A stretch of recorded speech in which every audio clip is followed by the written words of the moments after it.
Coming here to talk with you again about the BT Speak. I updated or upgraded to the Pro version and it came yesterday. Really, really neat process. So they go ahead and they send you the new BT Speak Pro and you've got a shipping label. You can go back and ship it via USPS, your basic model. So backed up everything to the SD card on the old model, made sure everything was reset. There's some options to do that. And so in this audio, I want to do a couple things. I want to talk with you just a little bit really quick about the Pro, what I'm thinking of it so far, coming from the basic. And then as well, go ahead and show how we load the desktop version.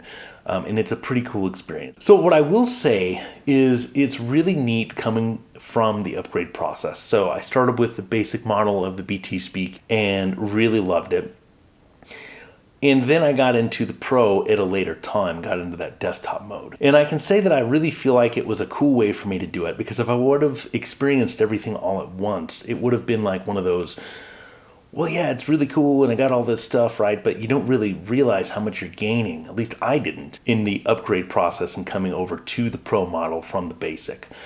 So I'll say this, if you are a Windows user, this is really going to not be too challenging for you. It's very much being Linux like Windows. And it's really interesting. I didn't realize how close it would be to Windows. Now, of course, we're using a Braille keyboard, so that does show us some differences and some different ways to do things. But really the whole thought process, having a desktop, having a applications or programs menu, it's very similar to how Windows works. If you've used a web browser under Windows, again, super easy to do under Linux. And so I kind of saw it portrayed like, hey, it's maybe for the more technical minded people coming over to the Pro and buying the Pro. I'm going to say it can be, because I think that you can do things that are definitely a lot more technical or geeky or advanced, however you want to kind of say it, as far as some of the programming and scripting that you can do.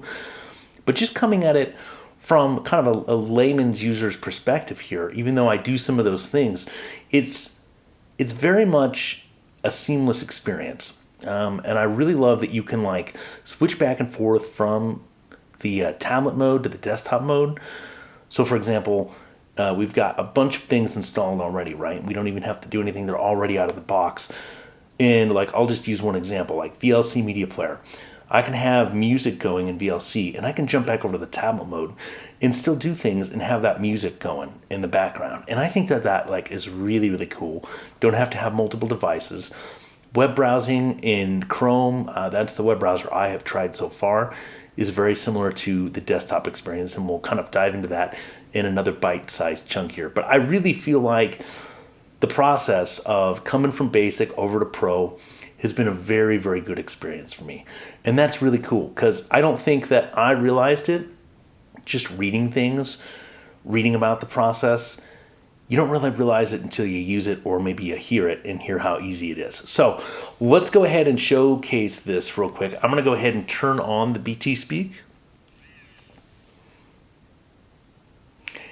You heard a vibration. This is going to come up, of course, in tablet mode.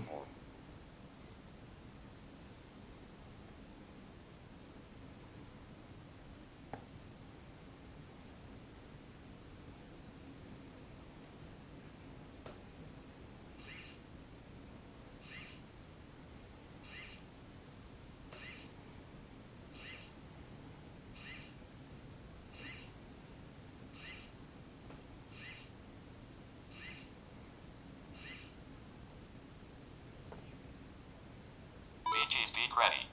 Welcome screen is open. All right, so we have the BT Speak up, and this is in tablet mode. And what I'll say is think about it from left to right, if you will. We're going to do a full cell, dots 1, 2, 3, 4, 5, 6, a space, which makes that a chord, and a dot 7. And we'll hear what that does. I'm just going to do that right now. Tablet mode. That shows us we're in tablet mode. So if we think of tablet mode as where we come in, and that's on our left, dot 7 being to the left of the space bar. And if we think on the right side, doing a full cell, 1, 2, 3, 4, 5, 6, space bar making that a chord, and then we hit dot 8, which is to the right of the space bar, launching the desktop mode. That is a great way to think about it, and it's really helped me out. It's like, how do I switch back and forth? Which one is which? Because we have basically the same command here, just replacing dot 7 or dot 8. So 7's on the left, that's tablet mode. 8's on the right, that's desktop mode. This is pretty quick here to launch into desktop mode, and we're going to do that here in just a moment. And one of the things I'll say is we only have to load it once per session of the run of the unit, and then we can just switch back and forth like we're switching applications, which is really cool. So I'm going to go ahead and launch our desktop mode. That's going to be dots 1, 2, 3, 4, 5, 6, full cell, spacebar making that a chord, and then a dot 8. Let's go ahead and do that now. Starting desktop mode.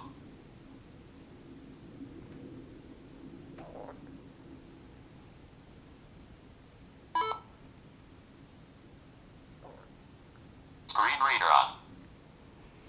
All right, so we are there. We are in desktop mode. Doesn't take long at all. I've calculated probably about 10 to 12 seconds. And we don't have any vibrations to tell us, but we did get that initial message. And we did get that beep, which lets us know that the desktop mode is loaded. And then we got a message that says the screen reader is ready. So we are ready to go in desktop mode. So now I want to just show you how we switch back to tablet mode and back to desktop mode and how really seamless this is once everything is loaded up. So 1, 2, 3, 4, 5, 6, full cell chord and dot 7. Tablet mode. Here we are in tablet mode. So I can go to options. Options menu. Applications. I'm just going down with dot 4 chord. Of course, to get into options is 1, 3, 5 in spacebar. That's an O chord. Time. Date. Battery. File browser. Manage files. So we're just going down, and we're in of course, the basic mode right now, or tablet mode, and we have everything that we would expect. I'm going to go ahead and do a Z chord here. Welcome screen is open. And we'll do our command that takes us back to the desktop mode. That's 1, 2, 3, 4, 5, 6 with a space bar, making that a chord, and a dot 8. Desktop mode. And here we are. We're right back into desktop mode. Super easy, super convenient. And I love that we can really stay in the same spots wherever we're at in both of these modes. We don't have to exit really any menus if we don't want to. We can stay right where we're at. So let's say we're learning how to use the desktop mode and we want to take notes in the basic side or the tablet mode. We can completely do that and be right where we left off in the tablet mode, coming back from desktop mode, which is really, really cool. And I really think that's really helpful. We're going to go ahead and dive in here in another bite-sized clip here and looking more into desktop mode. But that's just the initial breadth of it, man. You can just get in so easily and you can switch back and forth. And I think it's super, super convenient, super awesome. Join me here. Look down this webpage if you're at my website, drewsound.com, or if this is up at the YouTube, we got more videos coming as well, showcasing the BT Speak Pro.